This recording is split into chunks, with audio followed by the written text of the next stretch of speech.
I was talking to another founder the other day and told him what we're doing, and he's like, "Oh, old school." And I was thinking, like, that's such a funny way to look at it because, but it was true. It's like this retro futurism where we have this dusty, hidden, misunderstood technology that we discovered in the 50s and 60s, and yet in so many ways, it's so much more advanced than everything else we have today. Welcome to the world-changing podcast. Was that too much? Yeah, that was probably too much. But let's keep it. We'll keep it anyway. How about this? If we do the podcast and the world doesn't change, then we can take that out. Welcome to the world-changing podcast, where we deconstruct the projects and products that are moving us towards a decentralized and carbon-free future. We'll talk to the skeptics, supporters, and innovators in the fields that depend on electricity to run their industries, which is changing every single day. I'm your host, Greg Robinson, co-founder of Aston Labs, a decentralized infrastructure company. And on the other side of the camera here, we have Flo Lumpson, our producer, and she will make sure that the train stays on the tracks while we do this. Good to see you. Good to see you too, Greg. How are you? Great. Okay. We're going to talk about Matt Loszak. Yes, it was a really good conversation. Founder and CEO of Aalo Atomics, which it's so cool as somebody who majored in physics, although I didn't spend much time in nuclear physics, to see these nuclear companies coming back up. I think it captures the imagination of anyone who's studied that at the particle level.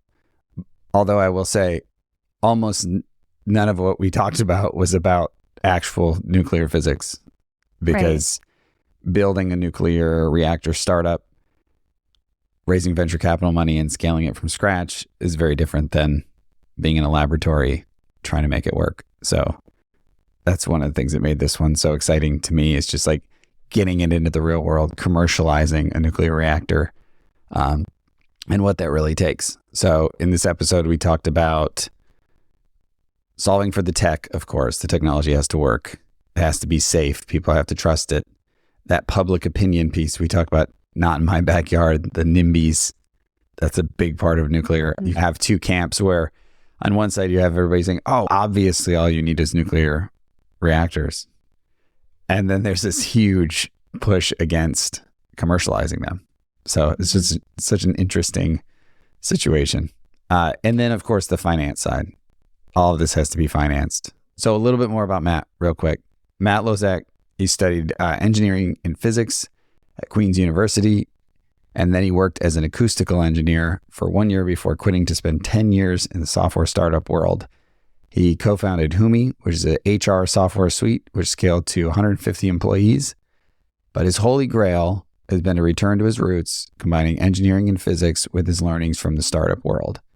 Aalo Atomics is the result of that. That team is commercializing what's called the Marvel Reactor, which we talk about in the episode.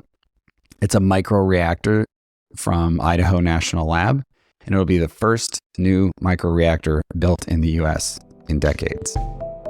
Big news. Yes. We hope you enjoy the conversation as much as we did. Hello. Can you hear me? Yeah. Quiet? Okay. Loud? Perfect on my side. Nice. How's it going? It's good. How about you? Not too bad. Yeah. Oh, man. So I'm excited that we're talking on a microphone today. We talk so much off of microphones. How did you guys meet? I think it was Mike Miller who introduced us. Mike Miller. Yeah. How'd you guys meet?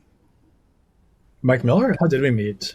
I think through other investors. Oh, was it? Yeah. Yeah. Were they like physics? Oh, actually, he might have invested in my last company. Oh, okay. Yeah. Usually gets contacted for like recovering physicists. Yes, exactly. Yeah. He actually made some introductions to me of people just like that. We're a pretty specific bunch. So the misfits that didn't end up at CERN or something. We're exactly. just roaming around the world trying to figure out where can we apply this degree that we were told, that we were promised was going to get us somewhere in our lives. Yeah. What to do with our lives. Yeah. Yeah. Amazing. The other thing about this, us being on a mic now and having talked so much off of microphone, I told Flo, I was like, oh, we don't need a pre-call or a schedule or a script or any of those things. So welcome to the, I don't know what they call that. It's called the goat rodeo session, where you're just supposed to like figure out. I start every conversation off with just like the backstory a little bit. Like, how did you even get, because you haven't always been in the energy space. How did you even get to the energy business? What drew you to that? And go back as far as you want. Yeah, so my background was originally in engineering and physics. So studied that in university and thought I might as well use that degree for something. So for 1 year, I did acoustical engineering, which was pretty cool stuff. It was like sound, vibration control, and architecture. So anything from concert hall design to going to a mental facility and measuring at 4 a.m. to see if too much sound was leaking through the walls and exposing people's privacy as they were disclosing their secrets, and determining who would sue who, whether the builder, the tenant, and so on. So that was interesting, but I got the entrepreneurial itch during that year, taught myself to code, Googling how do you build an app, how do you build a website, and quit that engineering job after that year and did a 10-year hiatus in software startups. The first one you could call a learning experience. It was called JamCam. It was essentially TikTok before TikTok. So we got to 1 million downloads. We did a Maroon 5 partnership where we made this crowdsourced music video for them for their hit single at the time called Sugar. It was lots of fun, but as that kind of startup is very binary. So either it becomes the next big thing or it's hard to make money. So I moved on and started something not as sexy, but a better business model. And that's called Humi. So it's HR payroll benefit software. And that did much better. So we to 100. I'm like, but I like the music app better. I know. Should have downloaded it, Flo. Yeah, they would have saved TikTok them. Did. Yeah, I could have saved you. I remember that song. Yeah, there you go. Yeah, it's on their YouTube still, that crowdsourced video we did for them. That's cool. I think.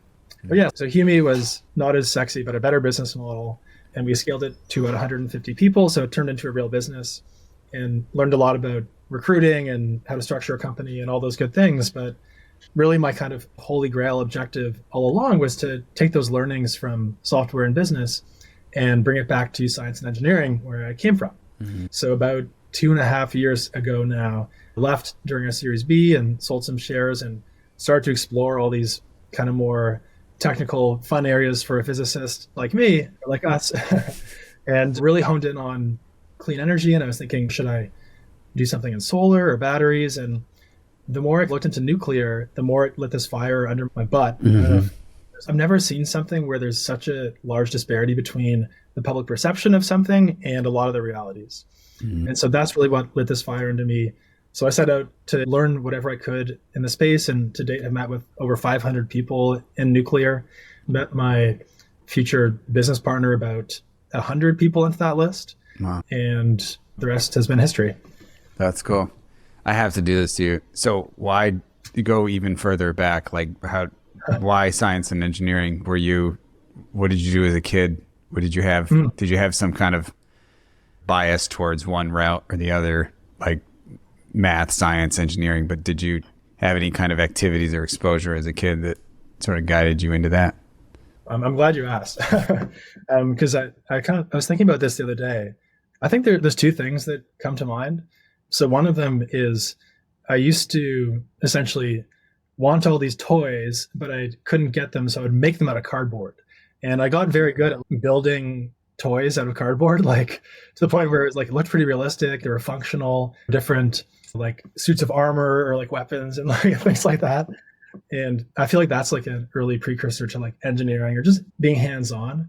I was always more of a hands-on learner than someone who likes to sit back in class and listen and let a lecture wash over you.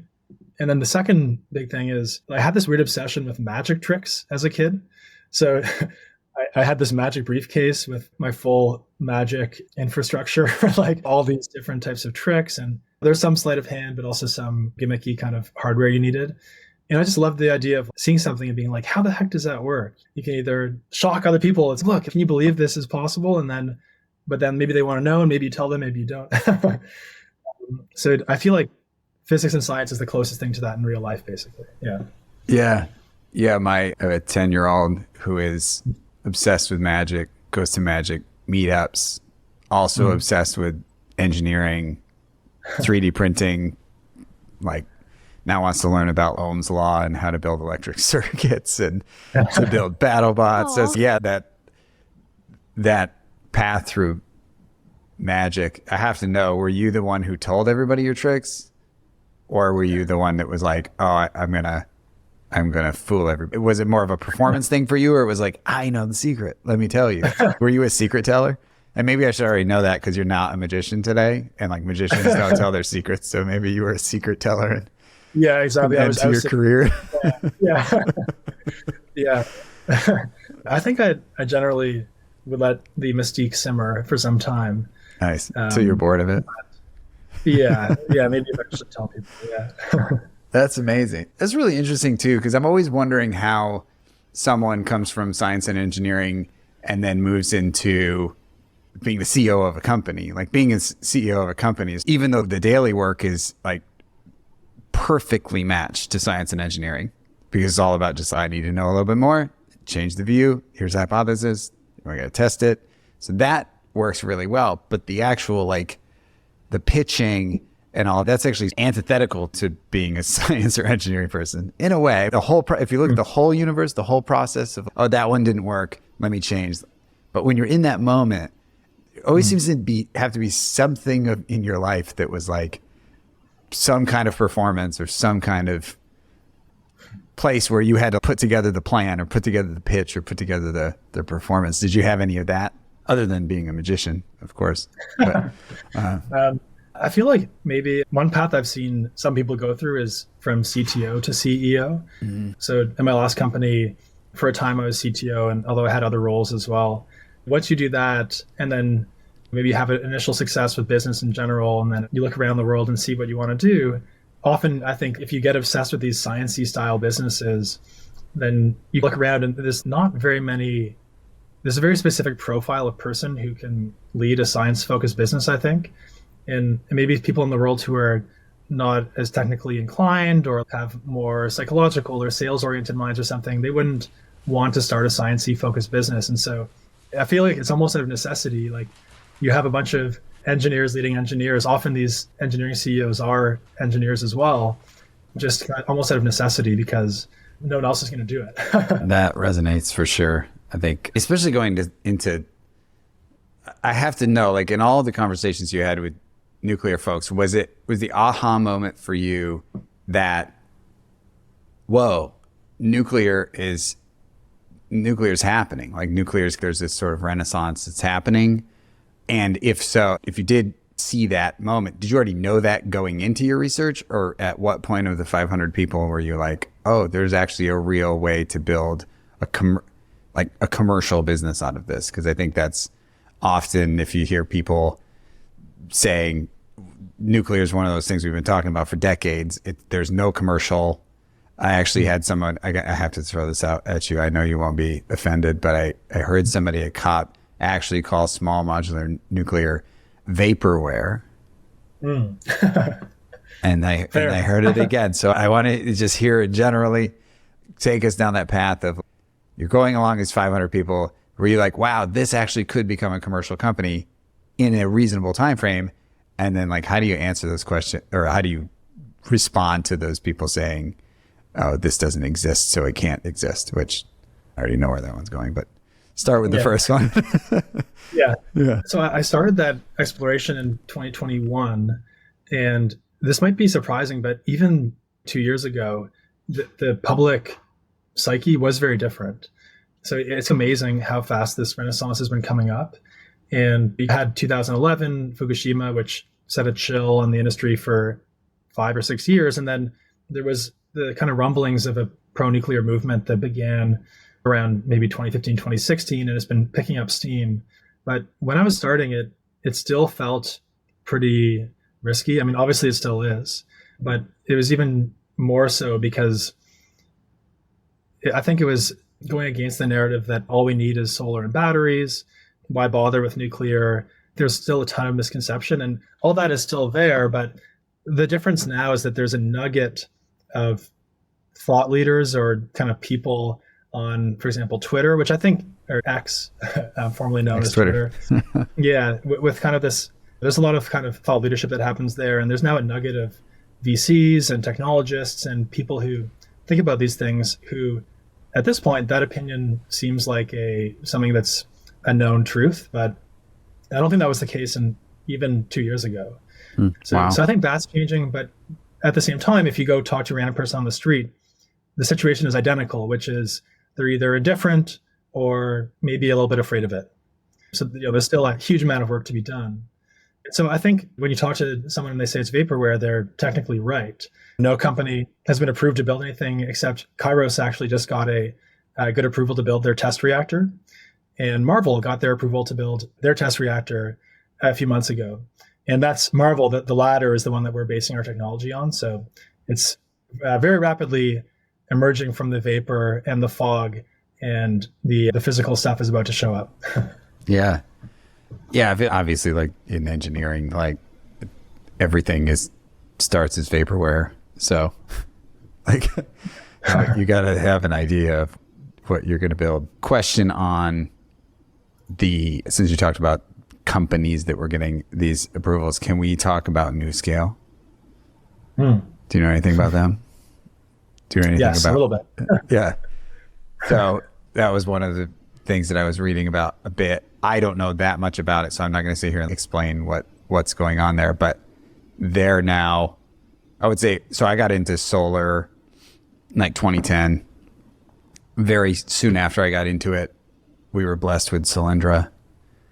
And so then I had to fight myself out of the Solyndra cage every time I go into a room. It was like, oh, you think solar power is going to be the answer? Look at Solyndra. And so I'm assuming, at least in the last, I don't know how long with you, but I'm assuming some people are going to come and be like, look at what happened to NuScale. That's the pattern for everybody. But do you know anything about like the first principles of what happened there? That just so that isn't the truth, like that it isn't the truth that continues to move along, unless it is, and then you have to get your resume ready. But but so about NuScale? What do you think was their mistake, fatal flaw? What's some kind of first principle that you could say that might be an isolated incident or not? Yes, I think it was relatively specific to the project. So my understanding of what happened is the writing was on the wall with this for a number of years. It had been in the planning stages for 5 or 10 years.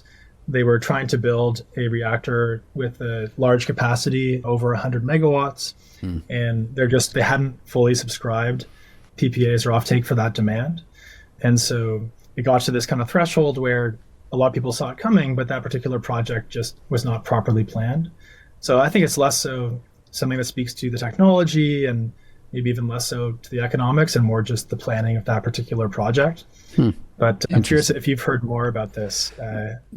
No, I think unfortunately in the process of building anything or engineering anything or trying to create a new movement or whatever you want to call it, or even just a new product, I think it's really easy to overlearn the lesson, if that makes sense. And so then that comes out as small modular reactor company, which 100 megawatts, it's pretty big.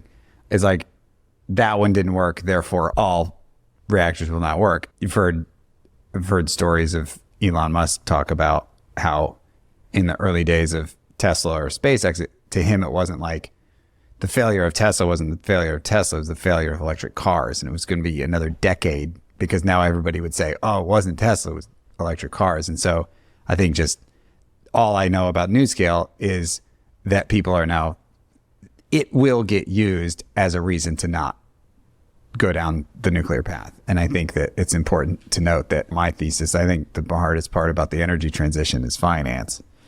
And finance often ties into PPAs. Are they bankable finance? Did you subscribe everything? Is there a market for trading nuclear power that you just plug in? Probably not. And so if it's not bankable, if you don't have your PPA subscribed and you don't have your financing in place, that could be the reason a project fails, but that's not what the story will be. Like the story going forward will be small modular reactor company couldn't get it off the ground. That must be the case for this category. Yeah. What do you think, Matt? Yeah, I think that's all fair. But I think the interesting thing there is if they're trying to build a reactor in an area where it doesn't seem like there's actually going to be sufficient demand to fill out that whole reactor size, then that kind of does come down to maybe poor planning. And I think maybe that's, in fact, an argument in favor of the smaller nuclear reactors because they're more right-sized for various types of applications that are, you can just take the whole thing with one application or two applications. So, for example, a data center or a desalination plant or things like that, where you don't really need to patch together 3, 4, 5 off-takers, but just one kind of tentpole customer. In theory, that's almost an argument in favor of these smaller reactors, as long as they can, A, become not vaporware, and B, prove that their economics are good enough. But to be fair to the vaporware statement, is like vaporware is like that it hasn't been commercialized yet. But let's even go a step backwards. If like with engineering, you have to build a prototype, and I would say once you get to that stage, like it's starting to not become vaporware, as long as it's not just like a rendering. I think you guys are past the rendering stage. So yeah, seeing the pictures. Speaking of which, Greg, you're super familiar with Matt and Aalo Atomics, and I'm not, and many listeners will not be. Maybe we could back up a minute and talk about what the company is doing, what the product is, et cetera, if that's okay. Yeah, I was just going to ask you about with this building, I wanted you to talk about the Marvel reactor, because really that is running. Can you expand on that, on the actual product? We'll get into kind of like business model stuff with Aalo and like how you're thinking about growing the business, but just that one piece of technology, not vaporware, real thing, pictures, what's going on with it today and where does it stand? And then if you want to move into commercialization, you can. Yeah. It's your floor. So maybe I'll answer that question directly and then take a step back and explain the whole picture. Yeah. So Marvel is a government program. It's a small microreactor, a nuclear microreactor, and it is scheduled to be the first one completed in decades. So essentially, they just 2 months ago now reached a historic approval by the Department of Energy.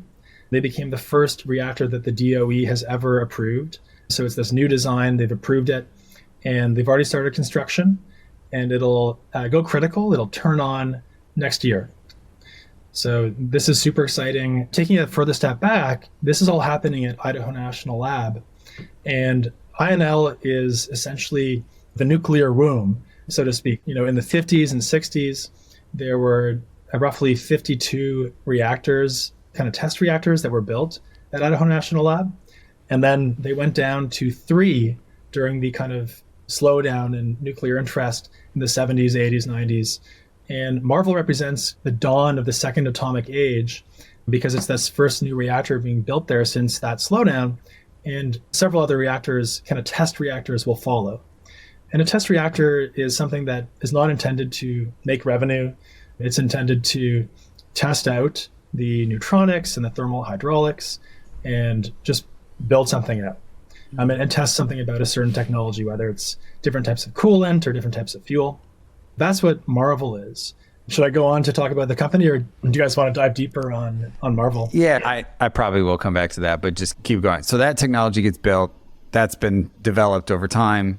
It's in a lab. It's basically being used for research and to figure out how it should work. And then you come along and you're like, I'm going to build Aalo around this technology. Like, take us through that. I'm just genuinely curious about, because we've skipped through the high level, but I'm really curious about, like, you meet your partner, your business partner at INL. He's working on this technology. This is number 100 out of 500 people. Start there. How do you move from that meeting into, we're going to start a company, we're going to get it funded, and we're going to spin this out? I'm genuinely curious. You can go as deep as you want about just the technical, as deep as you want. And then if we need to cut it for NDA purposes later, you're welcome to do that. So I think the context was, in that 100th meeting, the learnings that it had to date is that essentially, if you look around the world, we've got over 400 nuclear reactors currently operating. They're all using water as the coolant. And there's other technologies for nuclear that could improve the economics and maintain that amazing safety record that nuclear has, because it is as safe as solar and wind statistically, despite what the mass psychology might imply. And therefore, it's worth exploring these more advanced technologies. And the elephant in the room is, or was, that nobody had been approved to build anything yet in the advanced reactor space. And it's a complex issue. There's lots of reasons why, but one of the main ones is there's a bit of a catch-22 with the regulator, where you need nuclear test data to get a license, but you can't get that test data without a license. And so, this is one of the main reasons why I was so excited when I saw what they were doing at Marvel, because essentially they were building this reactor within that nuclear womb at INL.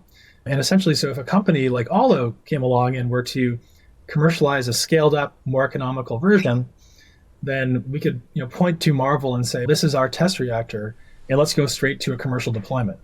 And this is really what sets us apart, I think, in this kind of effort to rapidly commercialize nuclear to help with energy independence and climate change and all that good stuff, is we can actually go straight to a commercial deployment and address that catch-22 with the NRC in light of Marvel actually being built.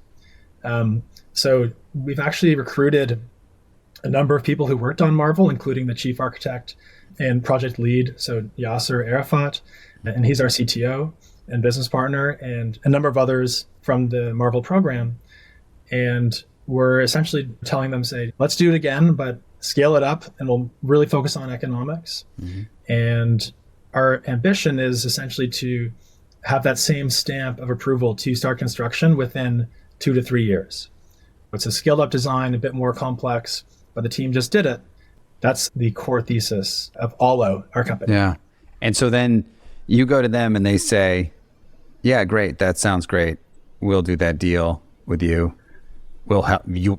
Because do you have to license the technology out of INL? Did you have to start with that step first? It sounds like you had some insiders, but was that step one? Yeah. So the idea here is the reactor that we're designing is quite a bit different than Marvel. So it's larger.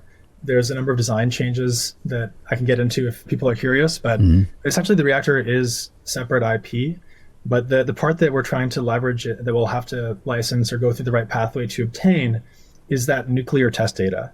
So there's things called the GAIN voucher program, CRADA, SPP, things like that. The API, to use a software term, of the lab is those types of agreements. And we can leverage those to get the nuclear test data to validate for the regulator, here's how the neutronics will perform with this fuel, with this kind of coolant. And we'll have to combine that with our own non-nuclear test units, more full-scale or different types of non-nuclear testing. And those two things together will form a very wholesome regulatory case. Yeah. That's cool. Just because I am totally curious about this. What is the same? Because you're saying you can use that nuclear test data that they're developing. What is the same as the Marvel program's reactor that allows you to even leverage that test data? And then what are some modifications and why? So the core thing is the fuel.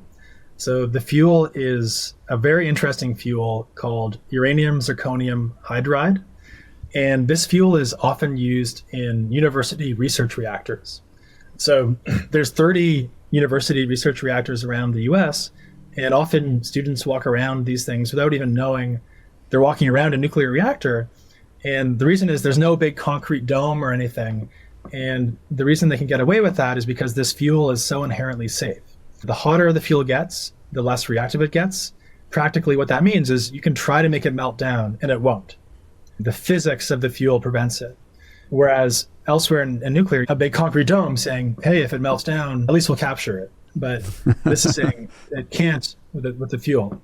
And so the data that we'll get will be, how does that fuel pair with a different coolant, with liquid metal? Because the reason you might ask yourself, hey, Matt, like this fuel sounds amazing. Why hasn't it been used in other power generating reactors around the world? And that harkens back to what I said earlier, where all those reactors are water-based, and having water pairing with this fuel is a little bit finicky. because the water can't take the heat away fast enough and the fuel shuts itself off too quickly. So with liquid metal, when you touch a metal object, it feels cold because it's taking heat from your hand away quickly. It's actually the same temperature as the rest of the room. It's not actually cold, but it feels cold because it's such a good conductor of heat. When you use liquid metal, which sounds pretty cool, it sounds like Terminator or like something down or something, as the coolant, then it pairs beautifully. And in fact, it's way more power dense, which means you can have a very small compact reactor producing a lot of power, which should tell you the economics are good. And then this beautiful inherent safety characteristic, which tells you, hey, it's super inherently safe. So yeah. Cool. Can I ask a clarifying question? So Please. we've got the fuel source, which is the same as the Marvel generator. And then you have the coolant, which is a metal coolant, and a metal-like coolant instead of water. Is that also the same as the Marvel reactor, or is that unique to Aalo? So yeah, both Marvel and Aalo, we are both liquid metals. Okay. Marvel uses sodium potassium, a eutectic mixture, which happens to be liquid at room temperature. It's a metal that's liquid at room temperature. And this is good for test reactors because they turn on and off all the time. So you don't want to have to worry about the metal freezing, thawing, etc. But then this pure sodium is what we use. It's a metal as well, but it solidifies at a higher temperature. So just certain reasons we decided to just go with pure sodium. But it's from a neutronics perspective, it behaves in the same way. That's cool. And so mainly when you're going through the test data, you're really looking at the fuel source. Like, how is the fuel source behaving? That's the primary thing that says, hey, look, we use this fuel in a reaction, and use the word going critical. Basically, like, that's really what they're testing. Like when the NRC or like any kind of approval agency is looking at a nuclear application, they're just looking at what happens to this fuel when it gets really hot. Can it become unstable? Is that what they're looking at? So when you need to get that data, you need to say, like, how does this behave in a reactor? And then after that, it sounds like you have some variables that you can play with. Are there any others that you can't play with, like any other variables in the design? No, I'd say you're spot on. If you have a lab, you can test willy-nilly a lot of things. In fact, you could build a reactor prototype, and instead of using nuclear fuel, you can just resistively heat the core like a toaster and test everything else. You test all the other fluids, the turbine, the steam. You can do that tomorrow if you have the time and the money. But the nuclear fuel part, the NRC would say, not so fast. And when you were saying the non-nuclear testing, that's what you were talking about. Is Yes. you're going to basically feed it some heat and try to simulate. Yeah, you're just going to isolate that. Sounds like a pretty gnarly variable, the nuclear fuel. I mean, although safe, the perception is not of the rest of the reactor. It's just like, man, I heard just so many things at COP that I'm not going to sit here and talk about. We'll have to just catch up about those. But just like claims that people made that was like all these sort of what if statements about like what would happen if I did this with the fuel. It's like, but don't do that. Please don't do that with the fuel. We did have a very respectable thought leader on the show recently. Yes. And he did mention concerns around proliferation, nuclear proliferation, and in certain countries, nuclear power being a scapegoat for other sort of efforts. So I'd love to hear what types of fuel are useful for that versus not, and how yours compares, etc. Yeah, I think the general principle there is you want to make it such that if you were a terrorist, there would be many other easier ways to do harm than this way. The cat is out of the bag with regards to nuclear weapons. On the one hand, it takes an entire country's government effort to make a nuclear bomb or something. You couldn't just be a random small group and make a nuclear weapon. That's pretty much impossible. But maybe there's other ways where maybe you try to steal some radioactive material and slip it in someone's pocket or something. Like there were Russian spies who were apparently would do that. There's the idea of a dirty bomb where maybe you try to blow the reactor up. But I think in general, with our design and a lot of others, it's just so much harder to do anything with it. And if you did do something with it, it would be so much less destructive or less harmful to people than other things you could do that it just doesn't make sense. So, we can get into details, but I think that's the high level way to look at it. Yeah. Yeah, there's like so many different energy sources. If you wanted to go commit acts of terrorism against energy plants, you do a lot of damage. Like you don't need the nuclear to do damage to the surrounding area. But just out of curiosity, given that uranium, like the uranium and zirconium hydride, as it's heating, it sounds like it's becoming more stable because of the physics of, am I saying that right? That it's less reactive? Okay. Yeah. I guess in emotions, those are synonyms, but in, but in nuclear, maybe not. And so putting all of the other wild thought experiments we could do for like, here's why I shouldn't be here, is because I can imagine a situation where terrorists comes into rural Idaho and decides that the Aalo reactor is their one obsession in life, right? There's so many other places they could go. But putting all of that, let's put all of that aside. How do you make the fuel? Like where and how does that fuel actually get manufactured? Can you talk a little bit about that? Like how's it manufactured? Where is it? How is it getting to you? Yeah. Once you guys are in production. For Marvel, they're purchasing the fuel from Framatome and General Atomics, a joint venture they've created. And so that's in France. And they're going to ship over the HALEU, which is around just under 20% enriched. And they'll ship it back for loading up into the Marvel reactor. For Aalo, we've decided to go for something that's more commercially readily available. So you could today, for example, purchase from Urenco 10 or just under 10% enriched fuel. And that's what we intend to use for the Aalo reactor. So it's better economics, more readily available. And in the long run, we want to have our own fuel fab facility because in theory, you could improve the economics of this fuel by 10 or 100x. And when you have a small reactor, a large cost driver is the price of the fuel. The same cannot be said of large reactors. If you look at the pie chart of cost of a large reactor, one of the biggest slices of pie is the financing side, to your point earlier, the interest and so on, because you have to spend so much capex over so many years and that compounds. But with these small reactors, you can install them much more quickly, make them in a factory, and the fuel is larger because the neutronic efficiency is lower. So when you have a small core, you get a lot more neutrons leaking out, and that directly means you need to load fuel more often, and fuel becomes a bigger part of that pie chart. So that'll be a big focus for us, is making our own fuel in the future. I know you probably told me this before, but when you're manufacturing a reactor, you're preloading it with fuel as it's leaving. Are you doing fueling on site, or are you like, what's that? How do you envision that process?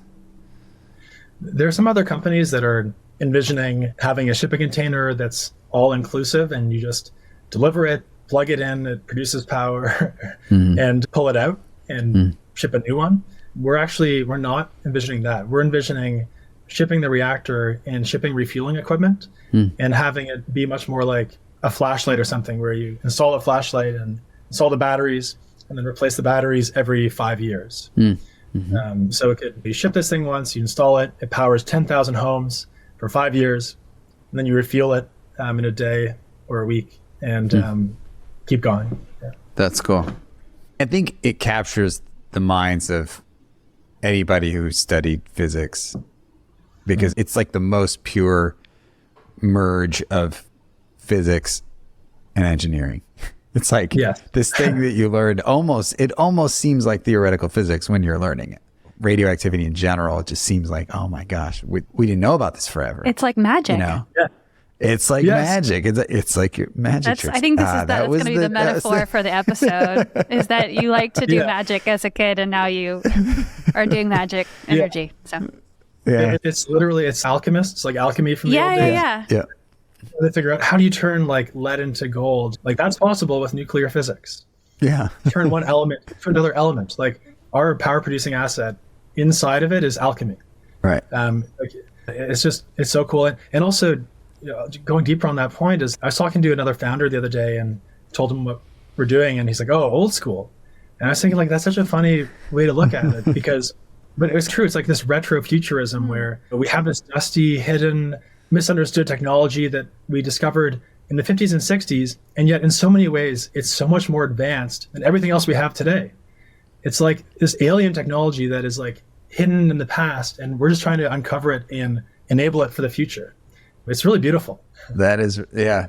It really captures like that. That's why I could just spend so long like talking about the details and stuff. But I want to talk about business models because I think business models are those finicky things that have destroyed many scientists and engineers companies in the past where it's just don't figure out those pesky business models. Yeah, it's sort of like in the business plan, if you're a scientist or engineer, it's like you have this whole entire like whiteboard of the magical ways that our technology is going to work. And over here, there's like a circle that says distribution.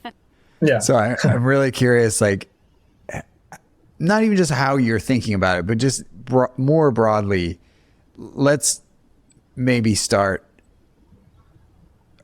at like the second atomic age, just the business models that could apply to that. I think there's a very simple business models that we hear all the time about new energy technologies, which is either the sort of binary decision that you have to make of, am I an energy company or am I a energy tech company? Do I sell, am I an equipment manufacturer that sells my stuff, or am I a designer of stuff that sells energy? And so that's like being the two pieces, but you and I have had some amazing, if not just totally outlandish brainstorms about what these business models could be. But maybe just start there. I'm just curious about how you think you have to grow this, because you're starting from a place where the cost might be high today and you have a future vision of how to decrease that. But like, how are you thinking about distribution?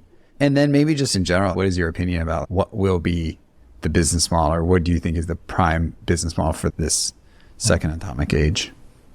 Yeah, I think you're right. Like the big challenge here is there's a lot of money out there in the world, and the people with that money look around and say, what are the best ways to spend that money?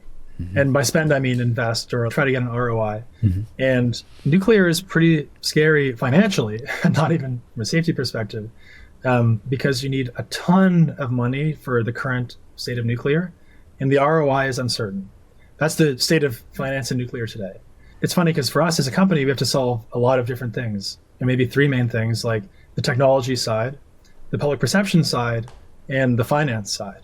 Mm-hmm. And you could almost argue that part of the core mission for us is to make nuclear more investable. I think that as a framework is a great way of thinking. I wouldn't say we have all the answers today, but I can speak to some of the things that we're thinking about here. So one of them is, and this is a super controversial thing to say in the nuclear space, not everyone thinks that this would be the solution, but we think it's worth exploring and trying to prove. And the nice thing is if we try this, and even if we fail, there's still many other markets where this will be applicable. So the whole micro-reactor thesis is that there's lots of microgrids and applications where micro-reactors will be helpful or necessary. These are reactors that are between 1 and 10 megawatts in size. And they can be applicable to data centers or desalination plants or industrial process heat, anywhere there's a microgrid or mining, things where they have power needs in the order of 1, 10, maybe 50 or 100 megawatts. That'll always be there. However, let's say a company comes along and they really nail that long tail of microgrids, and they show and they say, hey, we got a factory that's making hundreds or thousands of these microreactors for that market. And lots of people say, oh, it's BS, like you're not really making a dent in climate change if you just do that. But the thing is, if you can actually do that repeatably at good economics, then suddenly you might actually get some utilities who say, hey, maybe instead of buying 2 or 3 gigawatt scale plants, we'll buy 20, 30, 50 of your microreactors. And instead of going into debt over 5 years, billions of dollars, we'll start by buying 10, we'll sell them this year, buy another 10, sell them next year. And that way, you don't have to go into as much debt before you start to turn a profit, start to sell those electrons. And that's a mixture of solving this financial engineering problem with a mixture of engineering hardware and more financial engineering. And there's other kind of interesting things about that too. It could actually even be, I already said nuclear is super safe, but it could almost be even more inherently safe because for the same reason you don't have one big battery cell in your Tesla, you have 100 small ones. If there's a problem with one, it's not the end of the world. The other ones keep operating. But the main kind of doubt here is if you imagine having 10 or 20 small reactors instead of 2 or 3 large ones, that could in theory blow up your operational expenses. So I've spoken to utility execs who say they're concerned about that. So you'd have to make sure that you can have all these different small reactors sharing one large turbine, sharing refueling infrastructure, finding a way to make sure that you don't totally solve the CapEx problem and then cause a massive OpEx problem. So that's like a big, I think, interesting angle that we often look for an analogy to SpaceX where it's like the big obvious way to improve costs by 10 or 100x there is just don't throw out the rocket. Keep using the rocket. Yeah. In nuclear, it seems less obvious that there's one big simple trick. It's almost more like 1,000 small things. Yeah. Anyway, that's one thing we're thinking about. Yeah. Yeah, and all the just maintenance, like the intelligence that you can build around the reactor to make sure that you're really maintaining these in the most efficient way. It just seems like there's so many answers to those objections to that. Like I have often found that in any conversations I have about nuclear, like the objections, as you said before, it's like people are over the nuclear objections. Like they've run that one down the path and now we have all these other exceptions, but those are being solved in massively complicated arenas. SpaceX is a great example. That has a complexity that also captures the imagination like anybody. My father-in-law is a sort of engineer, lifelong engineer, and I swear if you ask him what he watches on TV, just the SpaceX channel. Like I just sit and watch the SpaceX channel. I just watch because it really, the complexity of that. But then when you come down to this idea of intelligent maintenance or like watching the system and making sure that, I'm going to back up for a second. The utilities that you're talking to, the sort of meme of utilities is that whatever you do with the utility, you have to let them do exactly what they do today, exactly the way they do it today. And if you ask them to change in any way, like you're not going to get the sale. And so are you feeling like if you go down that, as you're going down that path or having those conversations, are you going to run into that block where it's like you can't perfectly fit your business model into the way they do things?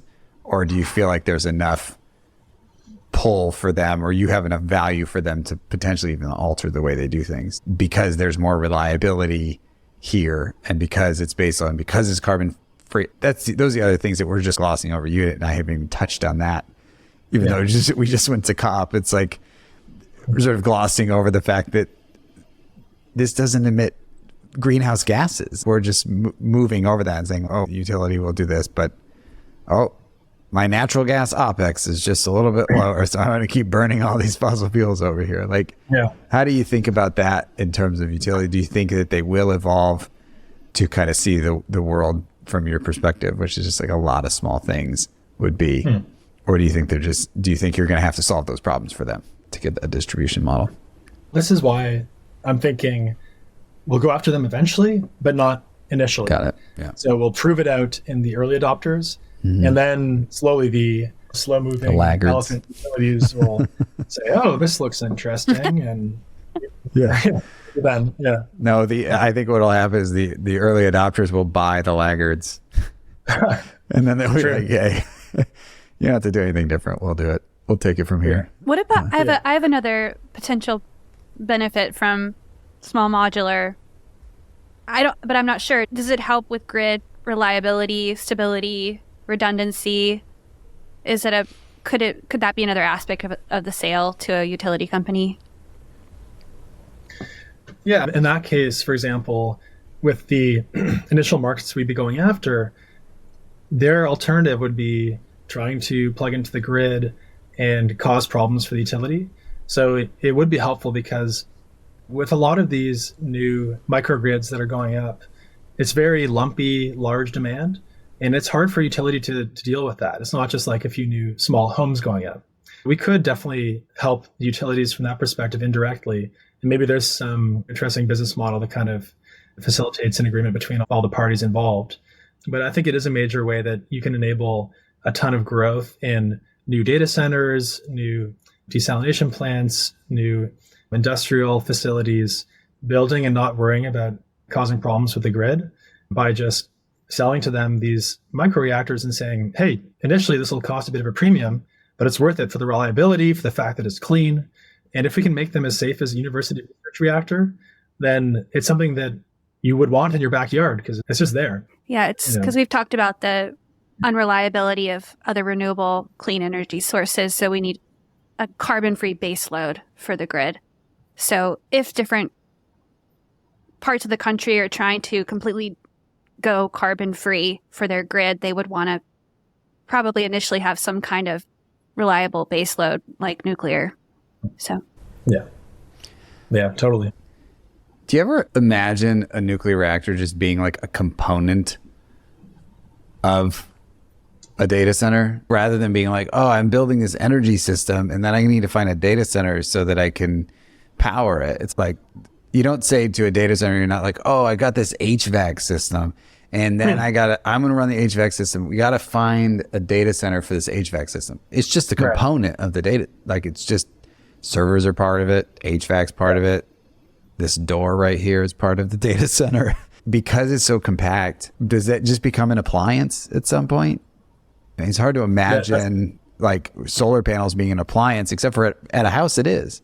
It's small enough for a house that you could think of solar panels as an appliance. But do you think, have you thought about that model of just like designing it into these large scale applications and not being an energy company at all, but literally like just being a component of a data center? Yeah, no, I think that's a super good point, because if you can have a data center that is some kind of modular shipping container sized thing and you install a few of those, why not tack on an extra shipping container that has the reactor and powers those other containers? What you're replacing with one shipping container sized Aalo 1 reactor is like a square kilometer of solar panels. It's, not a lot of places, or not every place would be able to support that. And then also you'd have to have the batteries and all. It's just, the alternatives are these messier solutions. So I think it makes a lot of sense. Yeah. No one really ever wants to talk about the biodiversity impact of a solar field. What you have to do to the thousands of acres of land. Not everybody does this, to be fair. There are companies that are doing agrivoltaics, or they're using it as mixed use, but a lot of times, to be as efficient as they possibly can be with construction, they'll just wipe out the whole entire property and put up 1 million solar panels. So your point about like replacing this square kilometer, it's like, I'm interested, you seem like you might know this stat, but how much area does the waste, like when you're done with the fuel from one of these reactors and you replace it in 5 years, what's the footprint of that waste from one of those reactors? There's some really cool, fun facts about this. A Skittle size of fuel could power your whole life for a year. Just the one little Skittle, like a candy. Your whole life, you would produce the amount of waste that would fit in a Coke can. A Coke can? Yeah. Wow. Your whole life of nuclear waste would fit. This is a 12-ounce can? Yeah. And this is every year is of it your a life? tall boy? No, your whole life. Yeah, your whole life, from birth to death. Yeah. Skittle a year. Skittle a year, you just put it, just go plug it into your house. Just go put a Skittle in the nuclear box in your house. And yeah, I know it's not that simple. We talked about that. I dream of it being that simple. Okay, so one Coke can for the waste, and that's one individual person. What about like, scale that up for me a little bit. So let's say we're running an entire reactor. How many homes, just for a visual, like how many homes worth of power does one Aalo reactor would one Aalo reactor run?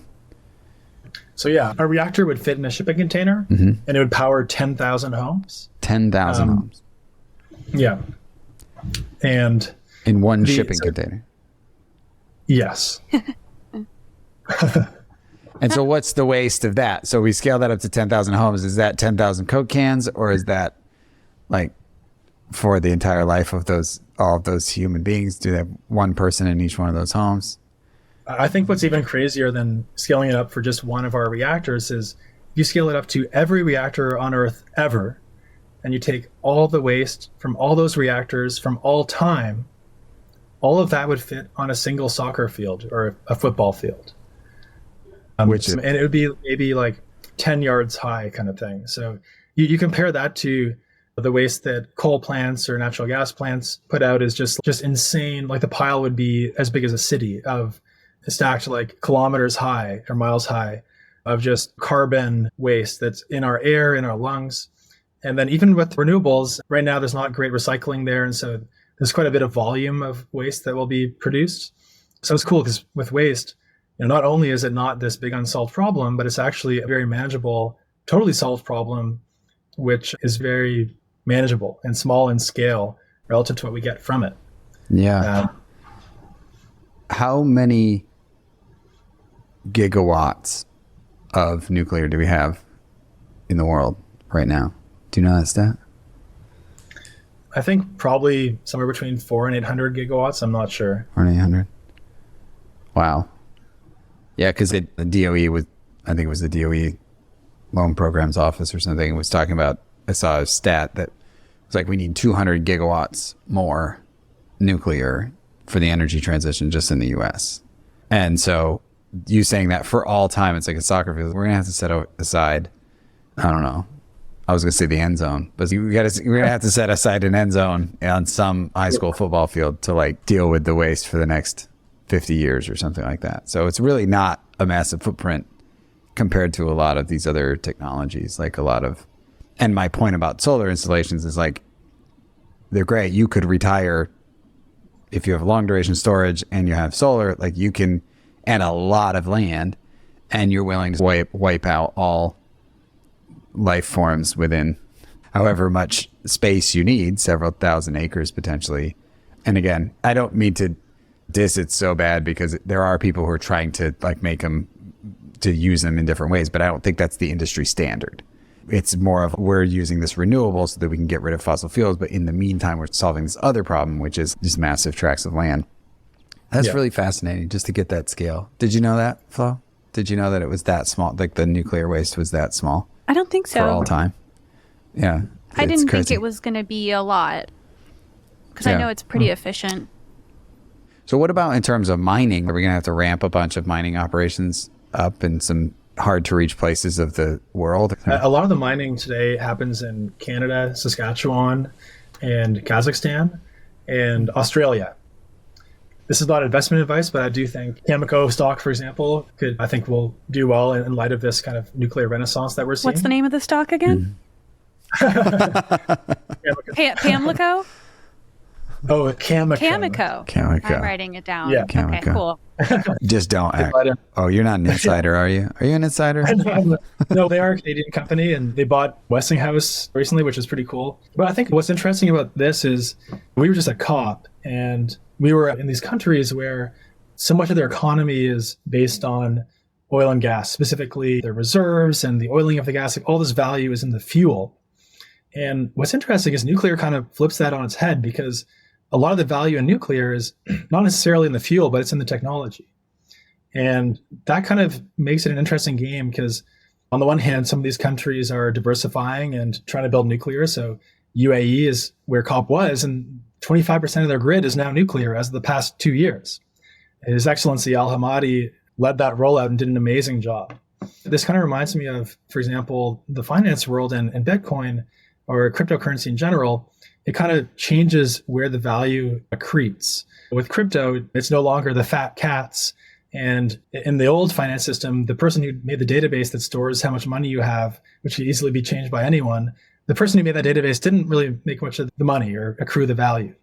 But that changes with crypto, where the people who were creating the ledgers did quite well. And I think what's interesting is in an energy transition, you're bound to see a shakeup on where the value accretes.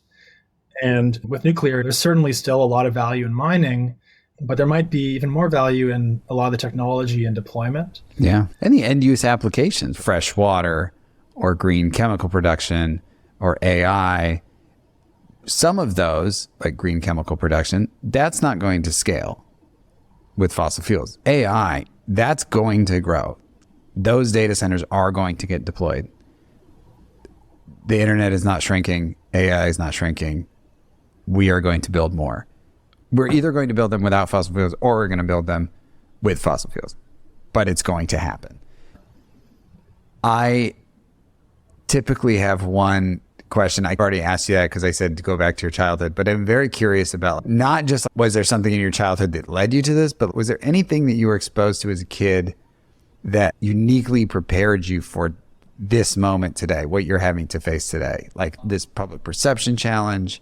What's interesting is my parents are both in psychology and psychiatry, but my dad used to be a physicist. So I think that's a pretty unique combination. And I'd say the nuclear challenge is probably half technology and half public psychology. So I think for me, also growing up in Ontario, where it's almost a solved problem, it's mostly nuclear, it's one of the cleanest grids in the world, prepared me to say, okay, this is how it can be done. But from a skill set perspective and a personal perspective, I think it's a pretty unique challenge that deters away a lot of purely technical people because they want something that can be solved purely through technology. It doesn't require the messiness of human psychology and that sort of thing. I think that probably will help Aalo in the future, but we'll have to stay tuned to see how we do. Yeah, that's cool. Well, that's usually where I end. I mean, I'm sure we could go on for another like several hours. We can Joe Rogan another time. Thank you guys so much for giving me this platform. It's really helpful. Sure. Yeah. Is there anything else? I think I might already know this, but is there anything else that, like, if we were going to take this episode and point it at journalists or we were going to point it somewhere in the world, you're welcome to say who you want to point it at, but just what would you want them to hear from you? So right now we're really excited about talking to the Idaho National Lab about deploying our first reactor there. And very shortly thereafter, deploying a few commercial deployments, potentially in the Philippines and potentially in the UAE. And so we're talking to folks there who led their nuclear deployments and nuclear initiatives in the past.